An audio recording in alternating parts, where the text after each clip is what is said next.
motion to officially open So moved. April 9th, 2025 board workshop on family and community engagement. Second. Mr. Wilson. All right, thank you. So we are officially able to kick off this evening's workshop. Thank you to three members who are here in attendance, as well as Ms. Thompson, who is online joining us this evening. Several board members had unfortunately had to send their regrets as they were unable to make it tonight and had other conflicts. But nonetheless, we will kind of close out this year's four-part series as the board agreed to host and hold a series of workshops on various aspects that are aligned to our strategic plan. And this particular workshop obviously is aligned to our strategic plan relative to family and community engagement as we look to strengthen family engagement and continue to build community partnerships. So before we begin, we do have several guests that are here with us this evening. So I will allow our guests, starting to my left, to just introduce themselves to the board members who are here this evening. Hello, my name is Jen James. I work in the Office of Federal Programs as a Grant Support Specialist. Good evening, Michael Simmons, Director of Federal Programs and Alternative Operations. April Anderson, and I am our McKinney Vento liaison. I work with community engagement. And my name is Valerie Brown. I'm a community partner and I am the founder of the Skills Connection.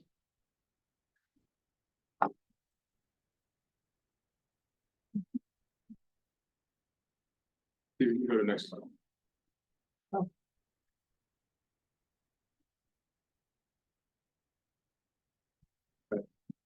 So again, as I discussed, along with our strategic priorities, the strategic plan priorities, family engagement, strategic partnerships. The overarching goal within our strategic plan is to strengthen current and establish new strategic partnerships with community organizations, businesses, or educational institutions to enhance and support school programming. And then the objective two within that strategic plan is really engaging families and community partners in the educational process.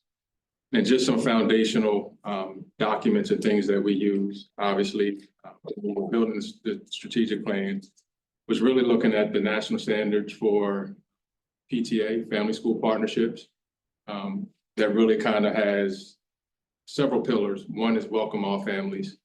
The second one is communicate effectively, support student success, speak up for every child, share power, and then collaborate with community. And so that guiding document actually stemmed from some the conversations we had with national PTA representatives at the National School Boards Association conference last year. So we use that as a founding document to help us really look at programming.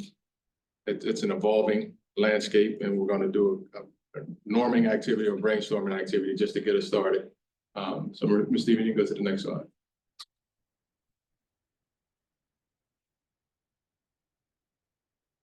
Nope. Back one. So through the generations, then, now, and next. So this is just an icebreaker activity. So you're gonna have to get up out your seats, and granted, we don't have all the board members here. So there are 4 sections over on the right side of the room. Really taking a 20-year kind of brainstorming around how what used to be known as parent engagement. And notice even the nomenclature, the way that we discuss it is now more broadly used as family engagement. Because we know over the past 20 years, the structure of what we define families.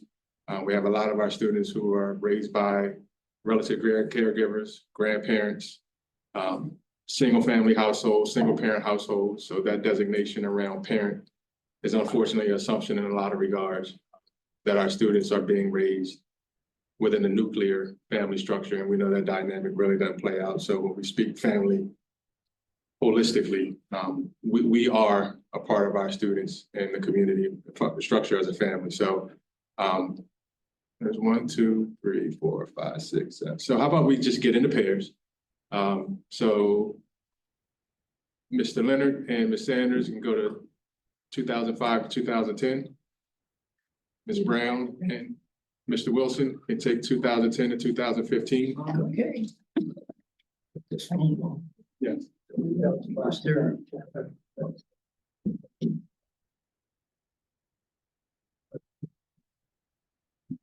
Yeah, just jump in the groups there, you can take, and then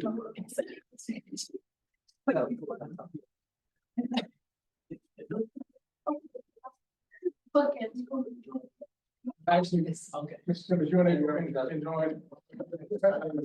So here's your prompt. Okay. And really, what we're doing is, what did family involvement look like during this period of time? So you can just kind of, it's all the same one. So just really have it. Here's some Post-its, so if you have a pen, and some Post-its. And you're really kind of just going through and answering the questions. One of you have a pen right there? I sure do. There you go. He's gonna let me write.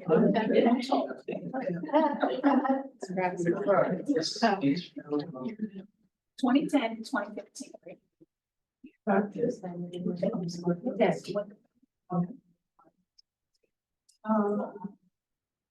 And there are no right or wrong answers. Say, from what I. Family involvement.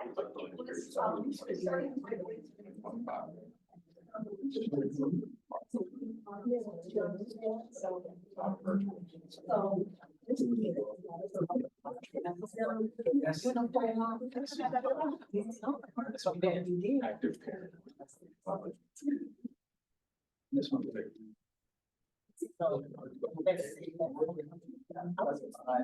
I see it.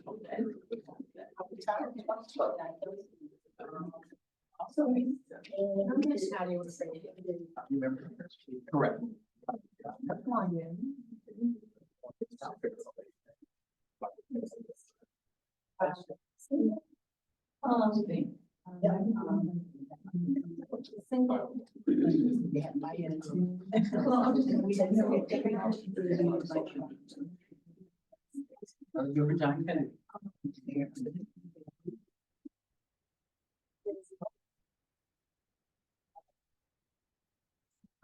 Now, thanks for everything.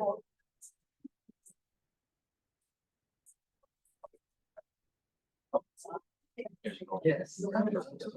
Who was involved? She was the elementary. Was social. We still do.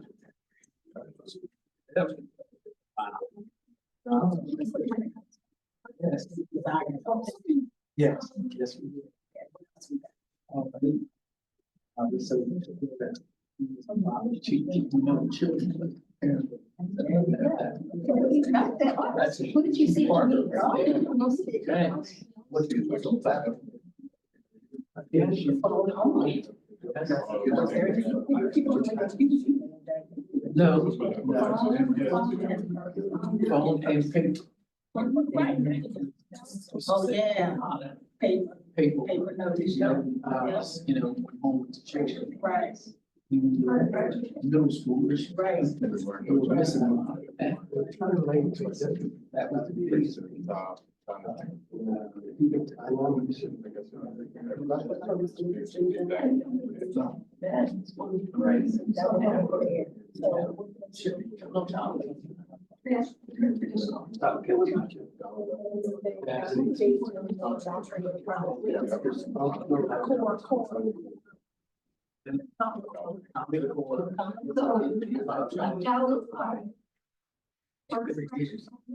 yeah, 2015. Yeah. Oh,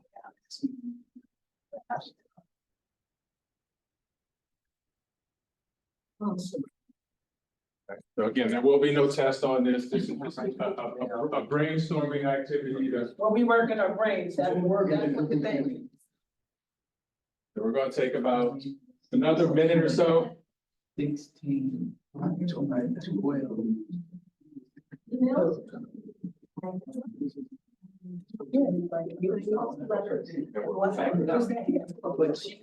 Oh,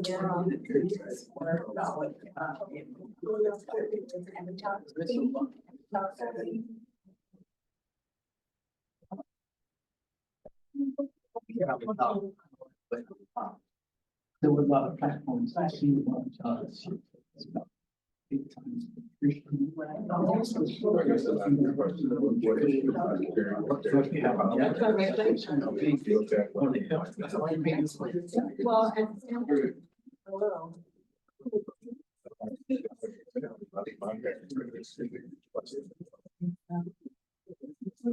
That's something.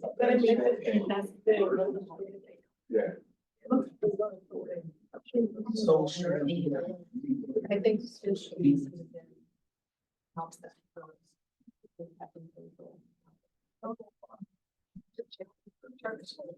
But I was.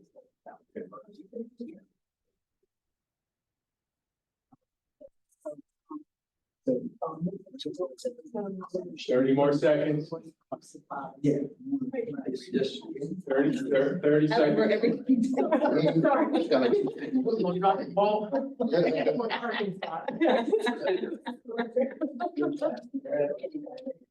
Feel free, once you get done, just collect your thoughts and then turn.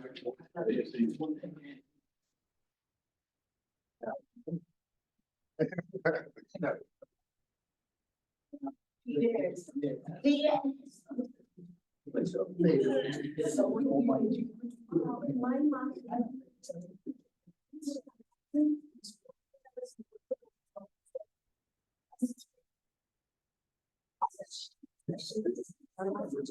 So.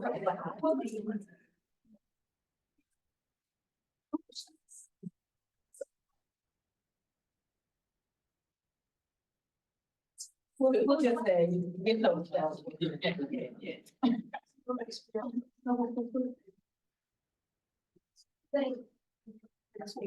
Yeah. That's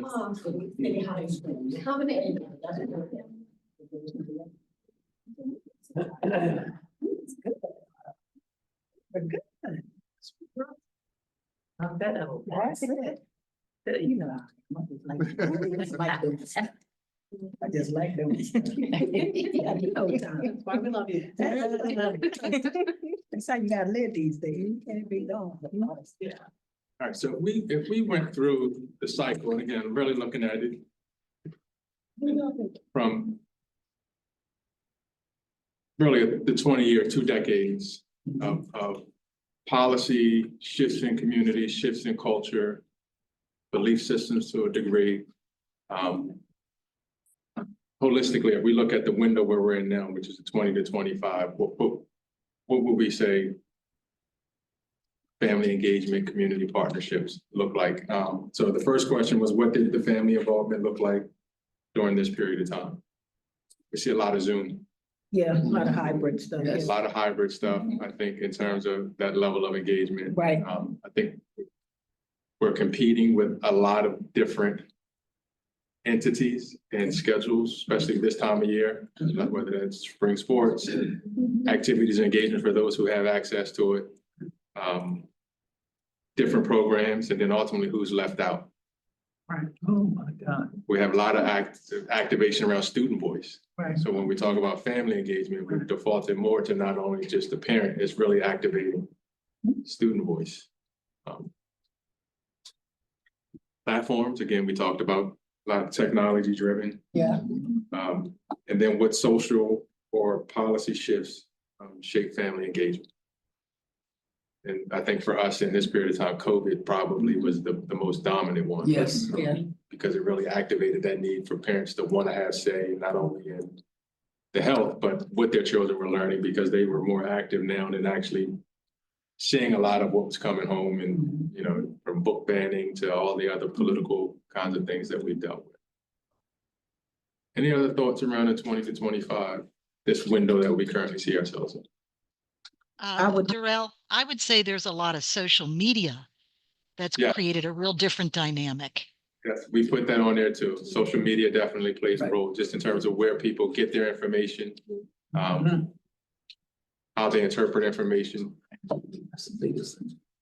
I was thinking that since COVID, there was a lot of things that happened, but there was also parents realizing how much goes into a kid in their daily day. Yes. So in doing that, some people have come out of that seeking to know more about their kids and their kids' education. That's true. Because they didn't realize that I didn't know he had so much. I didn't have to stay with him online that long. And then what they realized is educators are doing this day in, day out. Districts are thinking about how to do the best for kids and how much parents need to be involved in that process. So I've heard parents say, well, I know now that, and I think that had a lot to do with it as well. Or that's where we are right now in this period of time.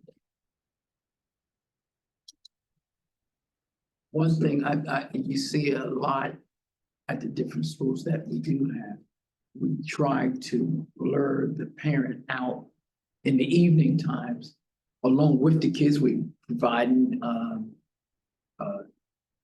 baby care while we're in the room. I said it in one of the rooms, while we try to discuss in the community how to be a better fit.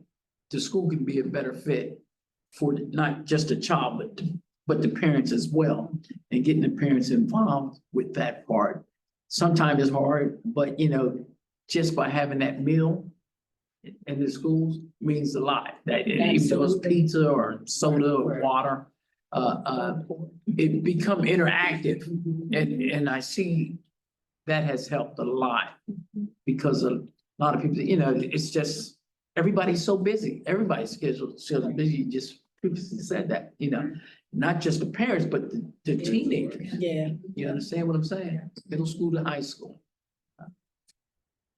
How about 2015 to 2020? Oh, all right. Yeah, right. We talked a little bit about how that was kind of the time period going into COVID, that 2019 to 2020. So there was a lot of uncertainty. And we found that I think the question was who was involved or who was left out. High poverty families, obviously. I work with our homeless population, so they were almost impossible to try to reach because of transitions. But we did try, I know in Red Clay at that time, we were doing a lot of community outreach because of COVID. So we were going in, providing meals during the day, trying to provide, access to education or books during the day. So we were really trying to be as creative as possible with having limited information about what COVID actually was, kind of going into that 2019, 2020 era. And just from some major policy shifts, we had the Every Student Succeeds Act really came about right around 2015. No, that's fine. That replaced No Child Left Behind, which required, That's it. policies within Title I, Part A. And so you started to see a lot of those, again, legislative things, family engagement centers and those different things started to pop up during that window. Also, more technological driven things. I know we use the Remind app now, but a lot of tech driven platforms and apps kind of started to gain traction during that period of time. Yeah, they started kind of framing away from parent involvement Yeah. to family and community Engagement, So yeah. it's kind of like the all encompassing.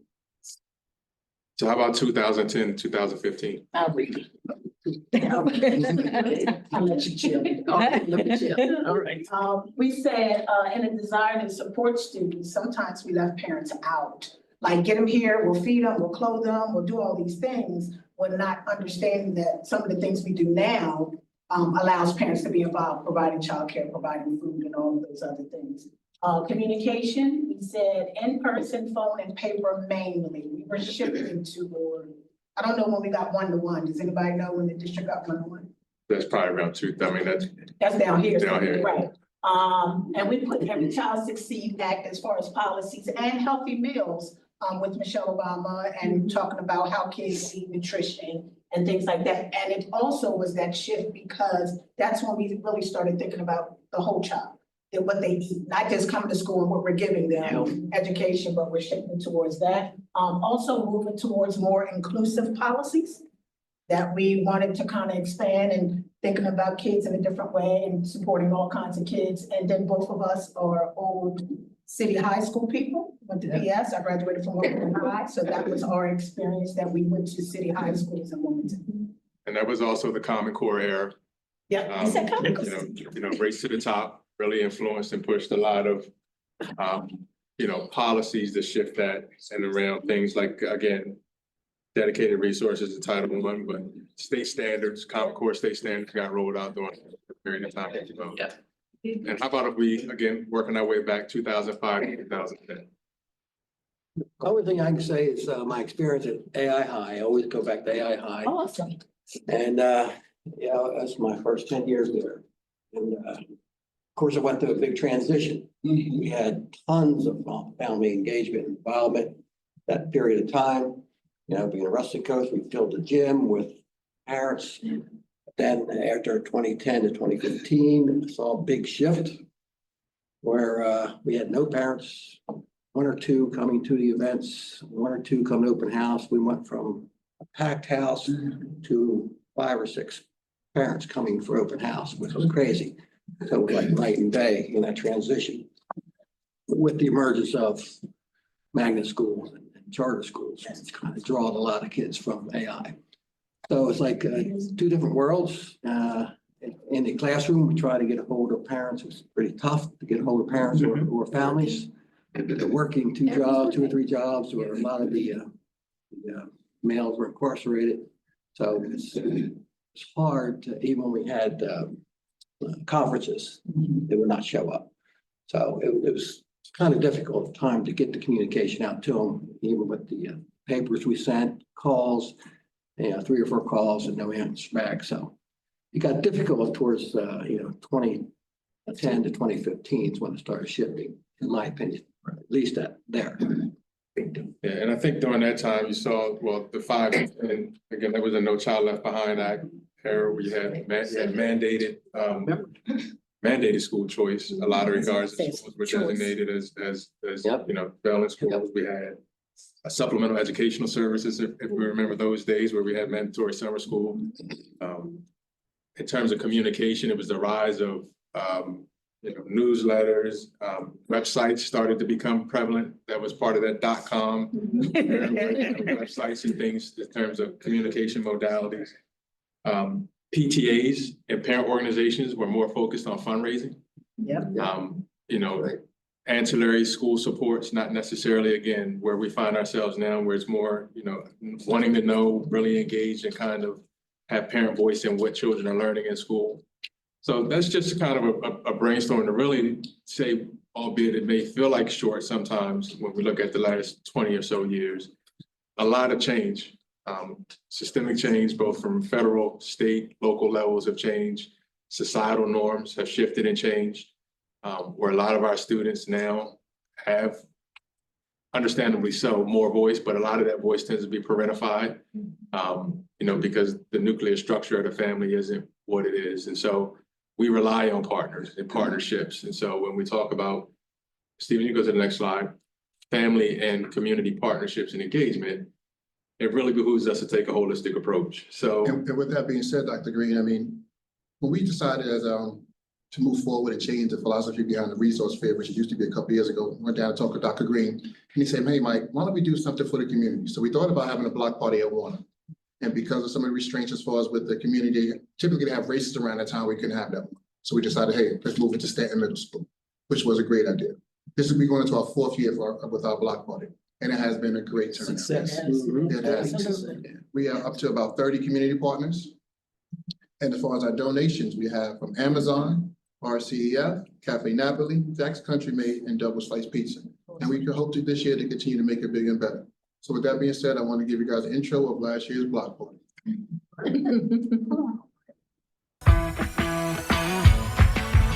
We're at Stanton Middle School on Limestone Road at the 3rd annual Back to School Block Party, showcasing the remarkable red clay.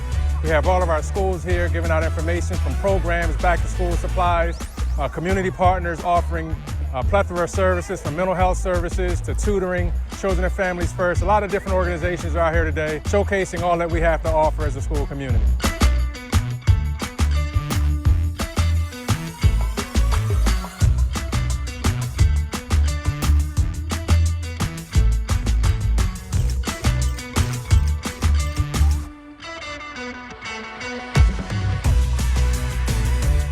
Every year, we don't know what to expect. We started and maybe started around 3,000 people. Now, today, definitely exceeded 6,000 individuals. And we wanted to step it up every year. So this year we had Spider-Man, we had Captain America, I think it was, and of course we always have Dr. Green.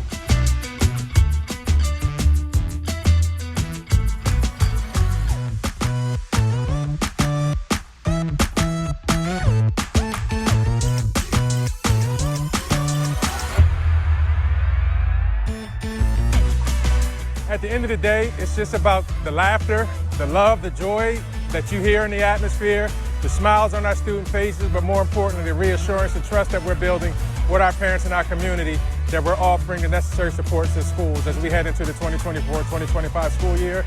And next year, we're just looking forward to be bigger and better.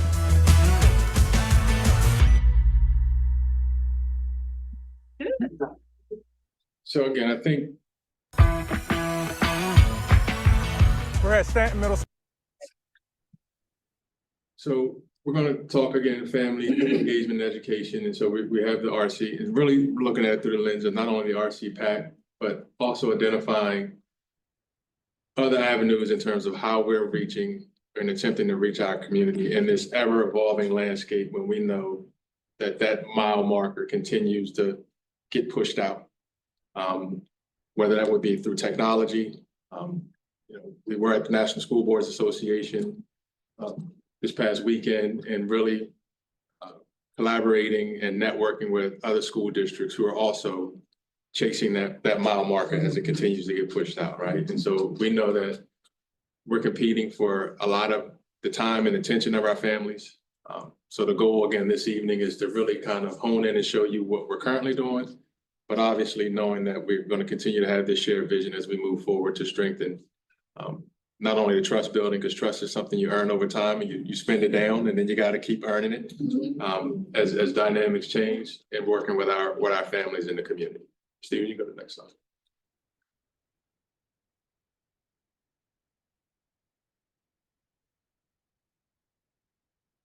Skip the 26. So those are just 2 points of contact, again, that if you need to know, we have a district parent involvement policy, on the books.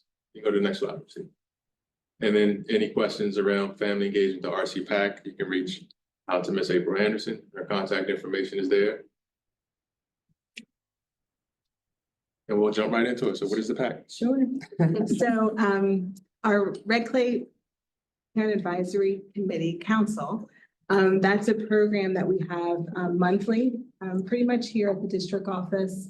Our membership is determined, it's a collaboration between our office and our principals. Our principals do a great job of identifying 1 to 2 parents per school. And so what we do is during the summertime, we meet with principals, let them know what the schedule is going to be like for the entire year. And then we collaborate with our parents to kind of build out the programming for the new year. One of the things I think is really special about RC PAC is that it truly is focused upon what the parents' needs are. So actually next month in January, we will do our planning for all of school year 26. So this is just a little bit of the relevant topics that we had over the past year. The parents really requested the topics to be relevant to what their challenges are in their home, the community, and in the schools. So one of the topics specifically, identifying healthy relationships, really focus on how kids can identify healthy relationships, whether it's platonic relationships or even romantic ones. And then the parents also really wanted to know how they can create a safe space in their home to discuss emotional challenges the kids might be having, whether that's in the community or also in the schools. Every year they've been asking for CPR training. So we do collaborate with Ms. Pennington to get students and parents certified in CPR. And then over the past 2 years, we've had middle school and high school students actually share their student voice. So the kids will actually identify a topic that they want to talk about. Normally, it really has been around social media's influence in the school, in the community, and the personal lives. So this year we had a student from Dickinson who kind of talked about how social media affects him personally. But then what was really nice is that the parents were able to ask him direct questions on how they can keep their kids safe and how certain things that they see in social media affects their kids. And he was able to kind of talk to them about ways that affects him personally. As Mr. Wilson mentioned, all of our meetings provide childcare and a meal. The meals, honestly, last night, parents are actually bringing cases. Which is wonderful because, you know, these are families that are working and, you know, it's helping them have a good meal. All of our meetings are offered remotely and in person. And right now, we almost have like an equal number of parents online and parents that are in person. So that's been going really well. And all of the parents that are there, even if they're online, they're able to communicate with everyone that's there, ask questions. And it keeps everything very, very interactive. So when it comes to some of the strategies that we use to design our programming, these 5 strategies from Dr. Karen Mapp out of Harvard is kind of what we use. We want to make sure that we're doing a link to learning so that our parents they have these opportunities to not just learn new things, but actually take everything home so they can really see how what they're learning is going to have help them be better parents when it comes to interacting with their kids. We know that relationships are the most important thing. So the relationships that we've been able to develop with parents over the past couple of years has really been positive. And I think it's actually helped the membership of RCPAC grow over the past 3 years that we've been doing this. Collaboration, I'm sorry, I don't have my slides. Late in here. So the collaboration piece, once again, we know that our parents are the experts of their children. So a lot of the parents were saying, we don't really want a sit and get. They wanted something that would be very interactive and something where they were able to share what was going on in their homes and then shape programming based upon what they shared with us. And ultimately, we really want to make sure we develop capacity in our parents. All the things that they're learning, sometimes it's things that they can learn in the car, you know, just having conversations with their children on the way to school, even things that they're doing at home. So all these things are building capacity in our parents when it comes to what they can do and how we develop our programming. And then, of course, all of our sessions are extremely interactive. We just, in our meeting on Monday, we had asked our parents about different ways that we can increase involvement in RCPAC. And I had asked everyone, would you be interested in having RCPAC meetings live streamed? And every single one of them said no. And the reason why is because the meetings are so interactive and so comfortable that they share very private information. Safe space. Right. Yes, it's a safe space for them. And they just want to maintain a safe space. So we're going to be working on that for next year, figure out some ways to get more parents involved. But we did want to share just a little bit of data from 2023 school year up until now. You can see that our numbers have definitely gone up over the past couple of years. And even with the current school year, we've already surpassed, with still having 2 meetings left, our numbers from 2023 and 2024, which really goes to show, you know, how much parents are really valuing being a partner in developing programming that is tailored specifically to their needs. So I have a question about this data. So these 2 columns, what do they represent? Can you clarify for us? Sure. So the one where it says average per meeting, that's how many parents are actually attending, parents and participants are attending the meeting. And then that, like in 2023, that number is 11. That was how many average. And the next is 28, meaning 20 schools. So we have 28 schools. We have usually at least one parent from each school that is invited. And for the first school year, our average was 11 parents were. So 224 is the total. Yeah, that's the total. I didn't understand what those 2 Yeah, columns 100%. meant. That was 100% participation. But 28 schools. Mhm. Over the course of total attendees over the course of all meetings, if you had everyone attend over the course of all those meetings, it would be 224 represented. And does that include Project Search and? No. It does Yeah. not. Okay. That's correct. So what percentage of those numbers represent the Title I schools? Are they all from Title I schools? They're not all from Title I schools. RCPAC is offered to the entire district. So it could vary every single meeting. So I think on Monday, we probably had 3 Title I schools represented. So it depends upon who attends for that one meeting. So Ms. Anderson sends out something to the principals to ask for 2 parent volunteers. And then his principals send back names. So Ms. Anderson reaches out to the parents to say, this is the topic that we're going to discuss this year. Here's the dates that we're going to have our meetings. We also have childcare. And then it's up to the parents at the point to come to. So it's not just focused on Title I schools at all. So the three was out of how many total schools that were represented? At the Three meeting, Title I Three parents. Title I's out of how many total schools that were there? there were probably about 6 or 7 schools represented and 3 were Title I parents. And there's some parents that have kids in multiple schools. They might come to represent a particular school that's been asked by the administrator, but they also have a child in this school as well, so yeah. We do have that. We have a parent that has a child at Cook that's not Title I, Skyline, that is Title I, and McCain. And that's one parent but she's represented for all 3 schools. And RCPAC is sort of focused on Title I schools, is it not? From what I read, the description of RCPAC. What- District-wide. It's It's district-wide. district-wide. Yeah, it's not a Title I program. And it's state mandated, correct? No, Well, it's not state mandated, but this is something that, like, we provide parents this information coming from Title I office. Yeah. And that's why it's under the RCPAC. Okay. So there is no state mandated parent involvement program, just so that you know. The only federally required Spreading that rumor around. is Title I. And again, a lot of these programs and supports initiated to provide supports to families who come from marginalized, underrepresented communities to help them build their agency and their efficacy. One of the things going into our continuous improvement, and if you look at it over the 3 years, one, why we have growth, because we promoted it in a different way. 2, having the expectation that not only do the principals send a representative, but somehow that information gets back to the broader parent community. And so that's where we will continue to grow this effort.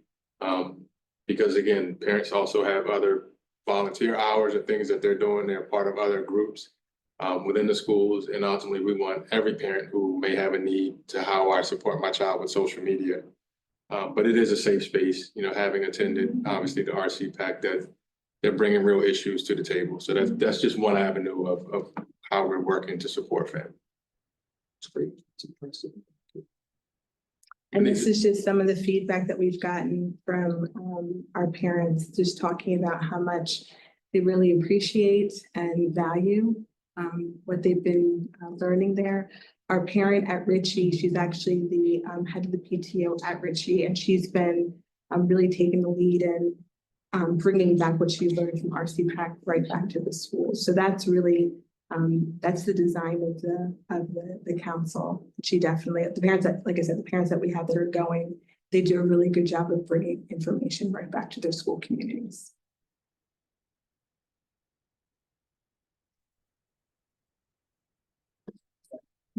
Okay, so that's me. Hello. The Skills Connections basic mission is to empower parents. We do a lot of professional learning for staff.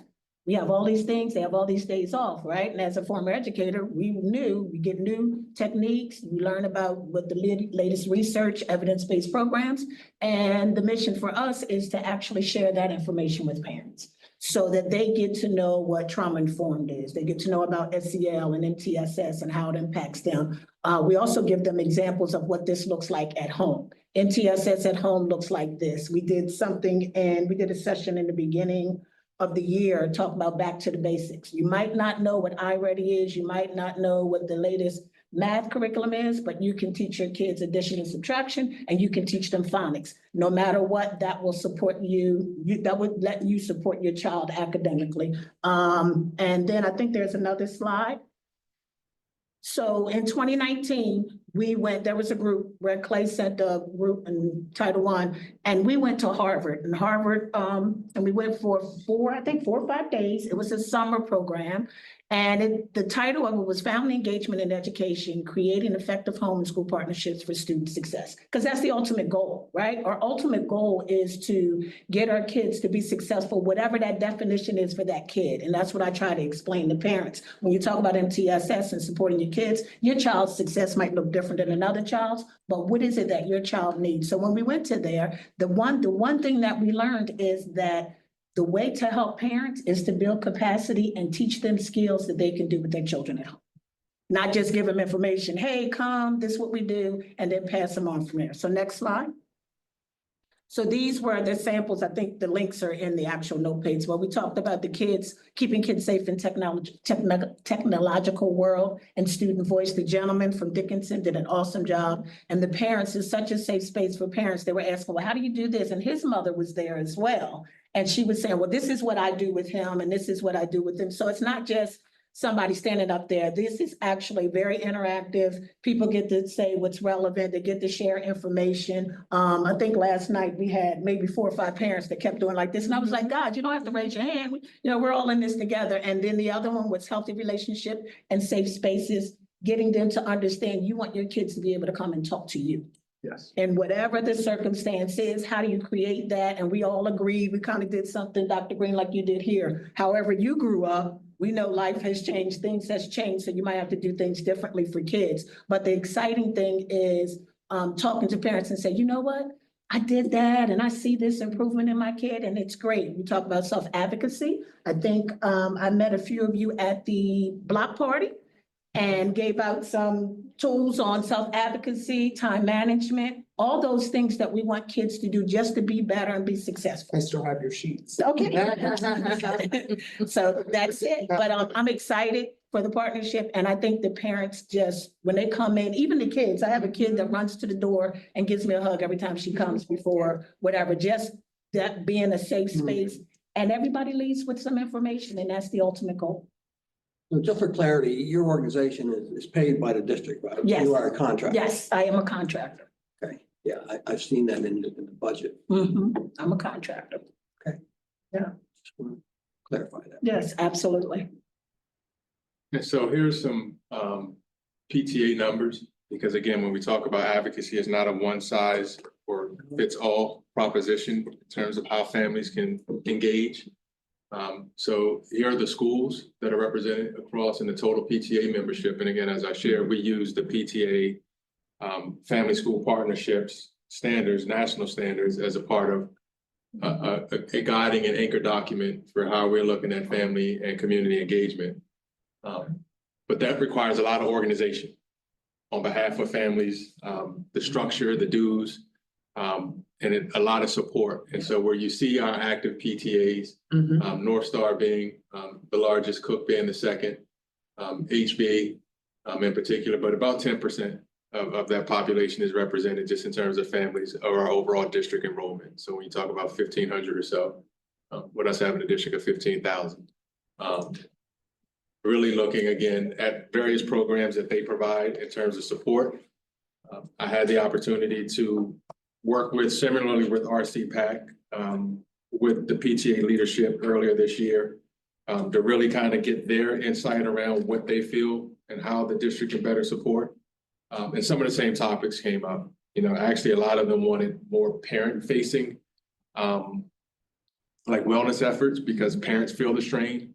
When we talk about, again, this time period that we're in, downturn in the economy, parents having questions whether or not, college affordability, all of those daily stressors and things that actually play out in society, parents are dealing with. Some of them can put on the happy face and look happy in their car line.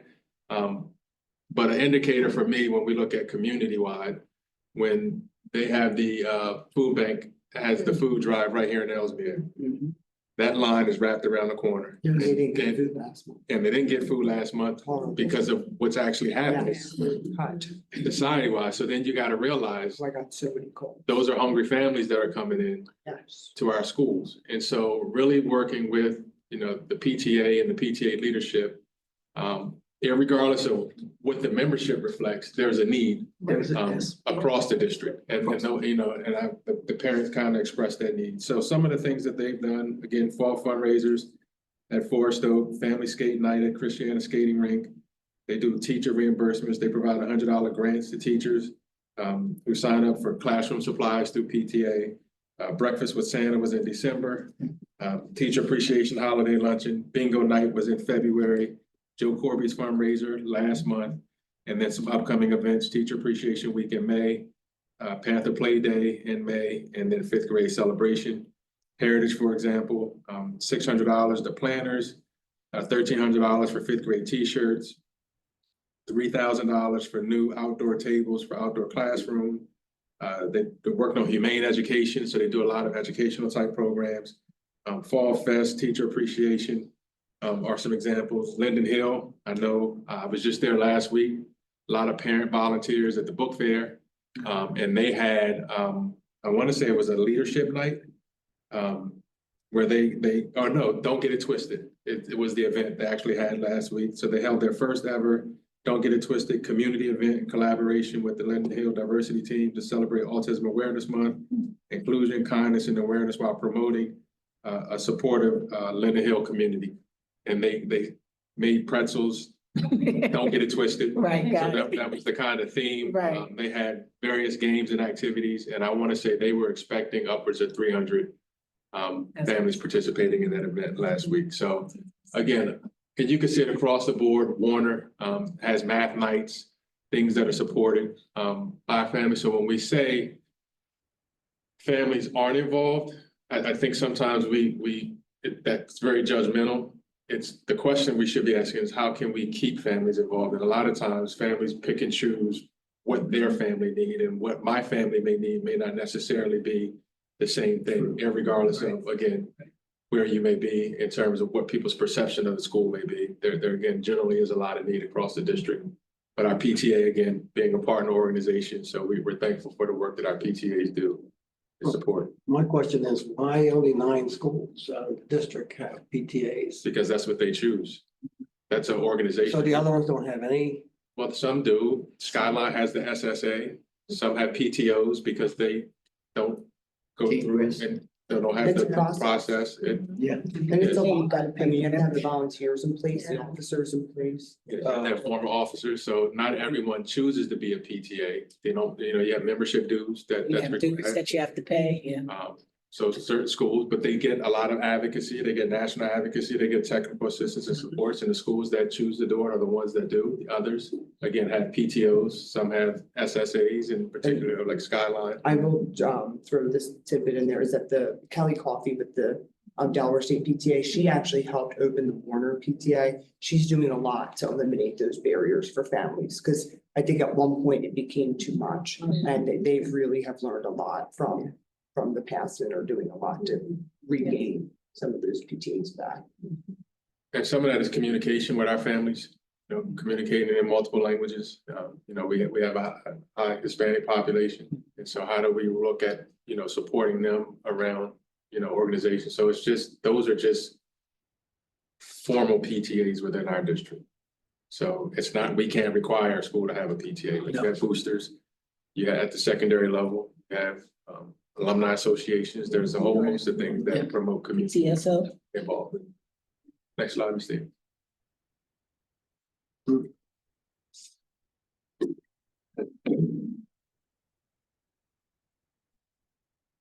this is just through special services, student service activities, special education parent council, have annual family input surveys, quarterly meetings, workshops based on survey results. One of the things that, again, looking over the decades, they've gained more traction since they offer those on Zoom. They've seen more families join those meetings.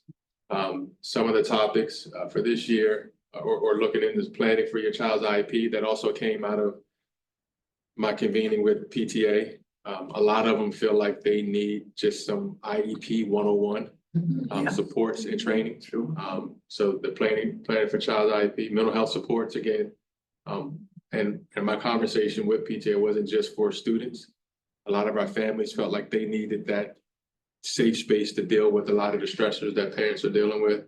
And then through student services, looking at transition planning. Augmented alternate communication family nights is something that, again, has been provided. Deaf and hearing family nights, Newcastle County transition planning, quarterly workshops, and then the Newcastle County Transition Fair, which was in conjunction with neighboring school districts in Newcastle County. They all got together and hosted an event.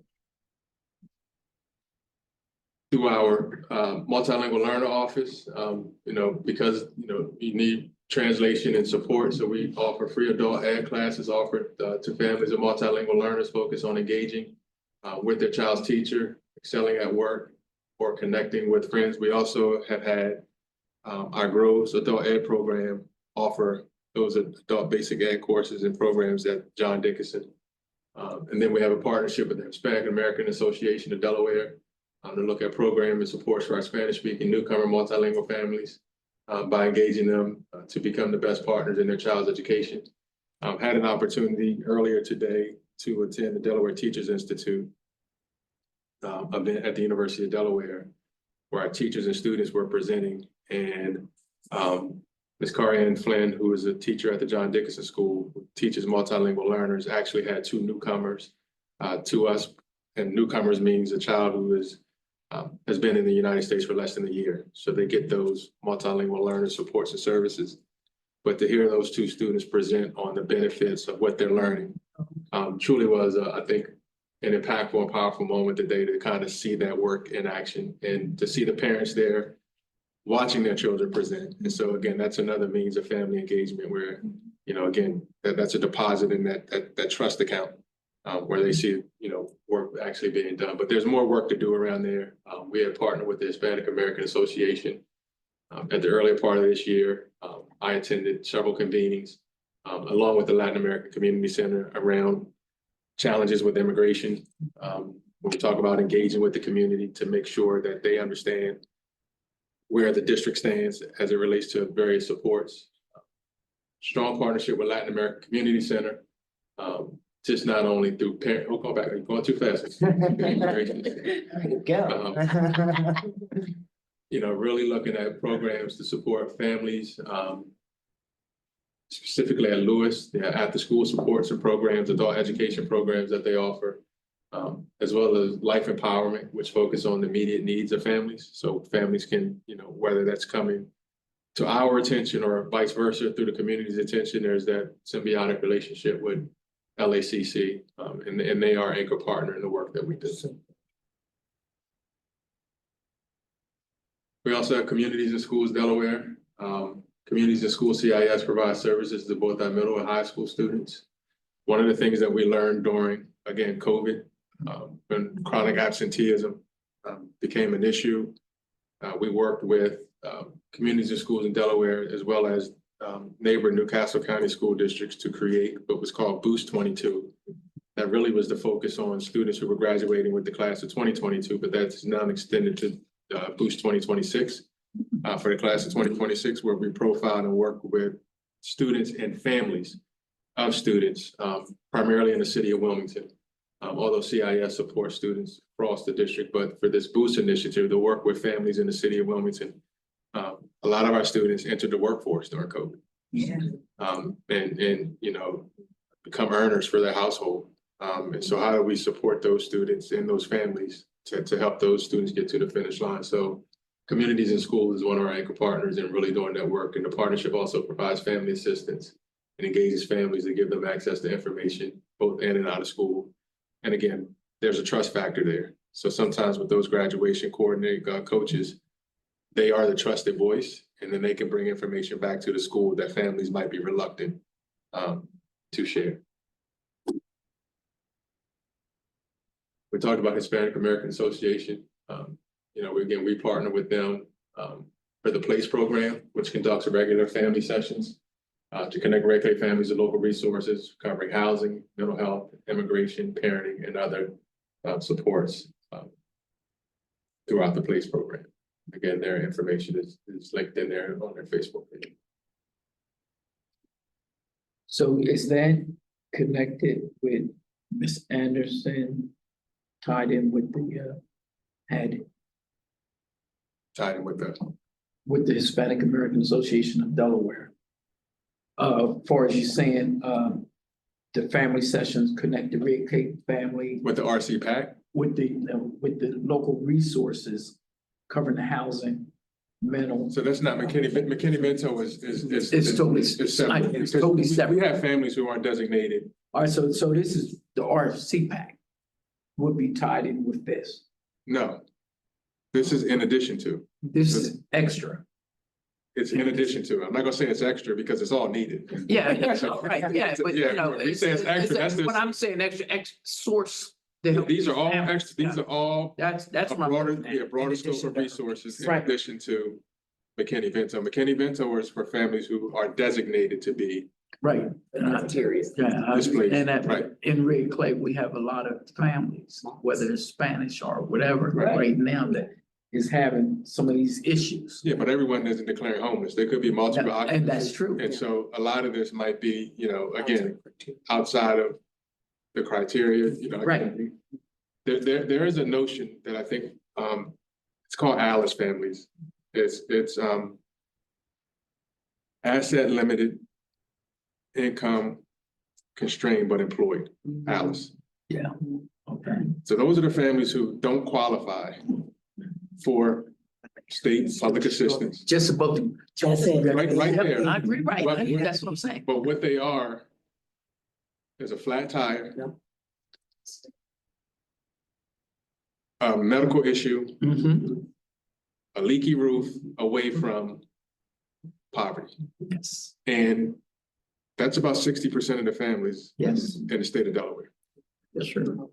that are asset limited, income constrained, but employed. So they're working, They're working. but they're doing the monthly shuffle Yeah. in terms of what bill will get paid, What's not gonna get. what's paid. not gonna get paid, what can I delay, what can I put here, what, Can I cut my and so again, when we're talking, I think broadly around family engagement, a lot of it is knowing what families need. Mhm. And oftentimes you're not gonna know what they need unless they have a trusted Which source to take it to. Yes. And sometimes we as the school or the institution, we're not that trusted source. No, So that's why that broader safety net, so to speak, around family and community engagement is critical for us to, have a broad network of supports. Mhm. to You're be right. able to- However, I will say this, she is only a phone call away. And I know, trust me. If we need to, I call on her often. We also work with Newcastle County, to get a grant, federal grant for the Hope Commission. All right, So we were one of the endorsers of that grant, and it was, I believe, once it was $11 million federal grant. yeah. To support families who were experiencing homelessness. I was over there last week To get, to talk. yeah, to get coaching, so they give them job coaching, I think they give them housing up to 90 days. And rental assistance for up to a year. Because too often we see families may get situated, and we want to also give a shout out to the Red Clay Education Foundation. Yes. Who grants money annually to support many McKinney-Vento and our families who are experiencing, who are unhoused or experiencing those issues. So, but Children and Family First, working with our schools within the city, in particular Shortledge, Warner, and Johnson, and now also Lewis through the Wilmington Learning Collaborative, to help us build site-based community councils, which are councils comprised of families and community partners to help elevate and give them a voice in what's happening within our schools. And those are just being established as a part of the Wilmington Learning Collaborative. And then we have Network Connect. The Network Connect partnership supports our elementary schools through community connections, resource building, and information awareness for youth, family development that keeps community at the center. And again, they are truly boots on the ground Yes, they are. in the community, Yes. day in and day out. So, they are anchor partners in the work as well. And this is just a summer program. We were probably the first comprehensive school district under the Peter Spencer Family Life Foundation to host Freedom School. It was under the umbrella of Mother African Church in Wilmington was the first, but we were the first district to partner with them to establish. And I think since Cesar Rodney now has one, United Way supports one, Christina had one last year. But it is a unique program that's focused on literacy, character building, civic engagement, social action, and parent family engagement. And they have weekly family engagement events that are held throughout the program to foster community and engagement. And again, these are just some of the anchors. Our schools are doing so many things above and beyond. There's an event tomorrow night for our high schools that I know all 5 of our high schools are participating in. I believe it's at AI High. It's a literacy event, if I'm not mistaken. But again, this was just an example of Warner's Math Night. Wanted to give Warner a shout out as an example. But again, whether that's literacy nights, math nights, different events, again, career expos, and I think this is the one that's tomorrow. It's actually happening during the day. But it's a career expo where we have over 50 potential employers. And then families will participate in, summer orientation, just different things, again, just to highlight a lot of these community and family engagement things that are happening. It's not an exhaustive list because this presentation would take a week to share, like all the things that our students, but it's ever evolving too. So that's not to say that, things will continue to evolve, things will continue to change, especially through means of communication, modalities of communication. I know we're due to launch a new rendition of our website later this month to really work on not just communication, but engagement, and because a lot of families, again, get their information through websites, social media and such. So.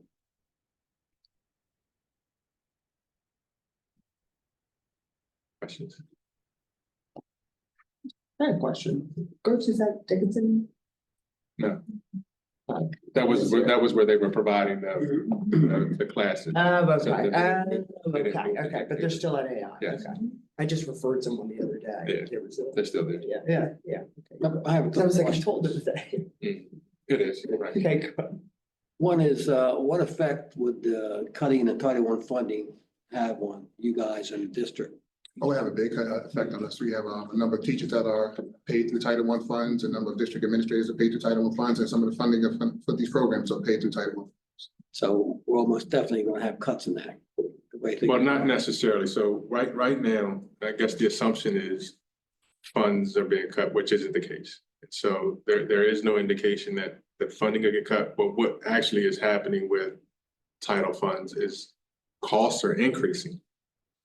So you're gonna have to look at a reduction in some type of staffing or potential supports and services in terms of forecasting it out, because you're looking at healthcare costs that increase. So people that are funded through Title I, you gotta cover that cost with them. So, but there is no indication right now that federal funding is being cut. For now, yeah. Yeah. In the area, so just one other point, and not necessarily specifically in Title I or IDEA, because those tend to be protected kinds of sources of funding, but the Title II, Title III, and Title IV probably will be where we would really need to make sure that we're focused on those buckets of title fund. Second question is, what is the metric for family engagement? How do we judge if we're getting better at certain schools or not? Is it PTA? Is it attendance at RC PAC meetings? What is our metric to see how we're doing? I think that depends on your event. You know, again, a metric for the block party is we're doing better because we went from 3,000 to 5,000 to 6,000. I mean, that number is increasing. School climate survey, which parents participate in, you want to see a higher rate of satisfaction within the school climate survey. You would hope that school events and participation. It's hard to put a finite number on it. Some of that is qualitative in terms of people's experience with schools. Enrollment, you know, I think holistically, if you saw an increase in enrollment come back to the district, then obviously people are of their own decision, not because of what we experienced in 2008, 2009, where they could no longer afford private school and had to default to their public school option. Right. And then once the economy turned back again, they took you know. So I think where we're looking at, Mr. Leonard, key performance indicators around that is a broad range of, the other thing we're looking at is student outcome data. We're in the process of surveying our partners to really look at more outcome-based opportunities, especially when we talk about funding and how funding works. We want to make sure that we have partners who are engaged in the work who are ultimately helping us with our bottom line, which is student success, which again is aligned to the national PTA guidelines and the work that comes out of Harvard.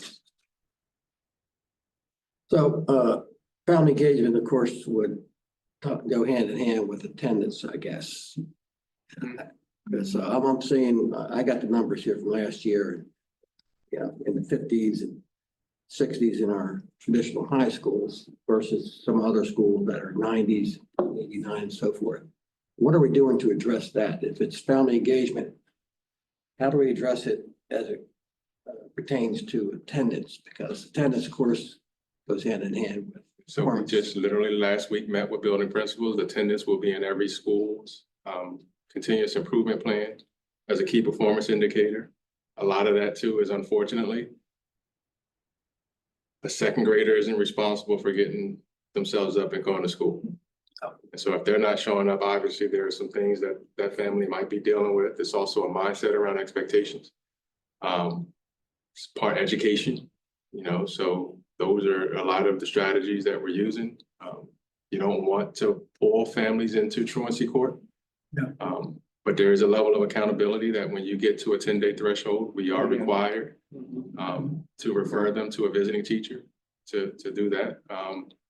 So yeah. And again, I think post-COVID nationally, you know, one of the things you got to reimagine school attendance. You got to really look at why students are coming to school, look at some root cause analysis. Yep. Do they feel that it's a safe place for them to be?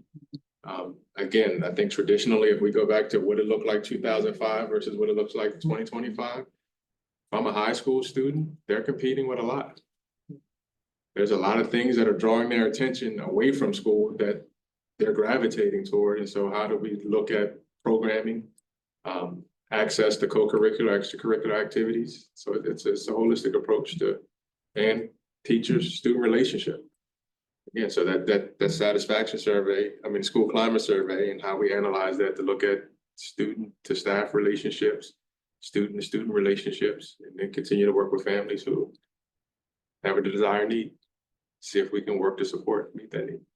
Because then you look back at it, I call them our little individual CEOs, every principal to have some kind of game plan for their school to grab hold of that, the families. Home See what I'm visits. saying? And we know they're busy on doing that. I learned about 3 weeks ago about Visiting the teacher. 10 days. Yes. When they've been, that 10 days, our team is on it. I will tell you that much. I know that. What team's that? The visiting teachers.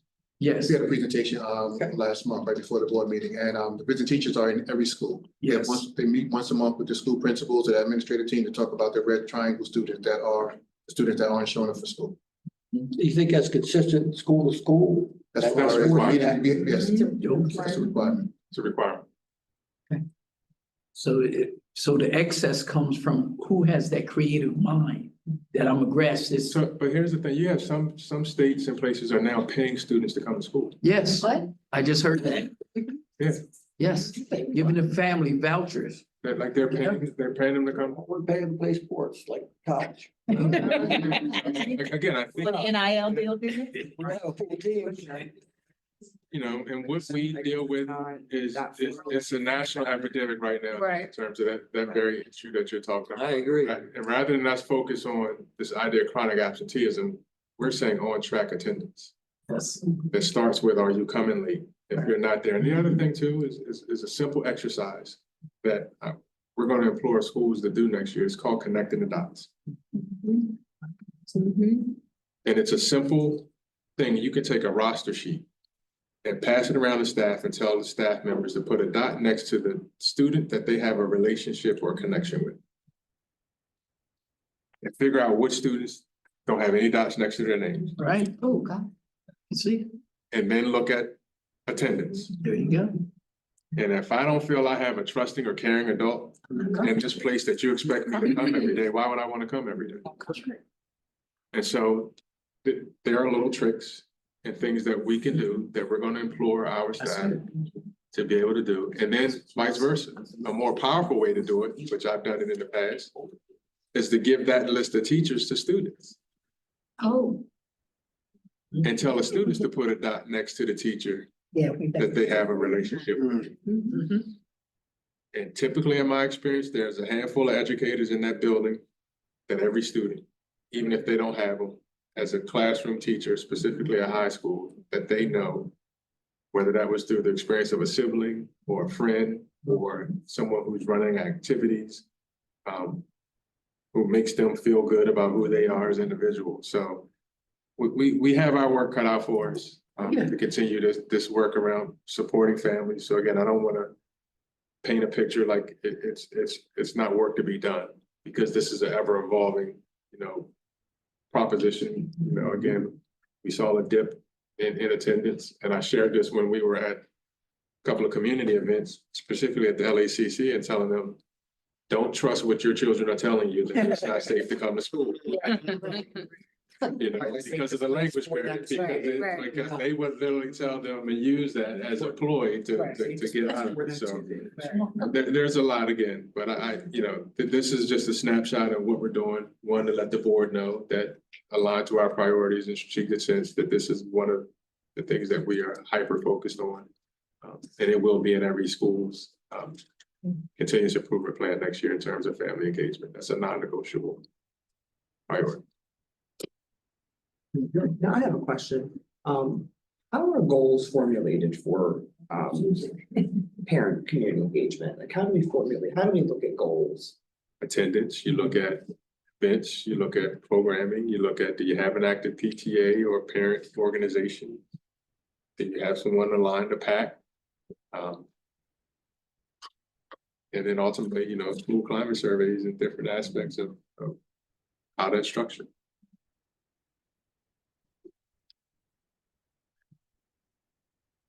Thank you all. Thank you. Appreciate it. Great. Thank you guys. It was Appreciate awesome. you sharing If you have any questions? It's a lot of heavy words. Well, thank you, everyone. Thank Appreciate it. you. All right, have a good night. Have a great night. Wow. I started virtually.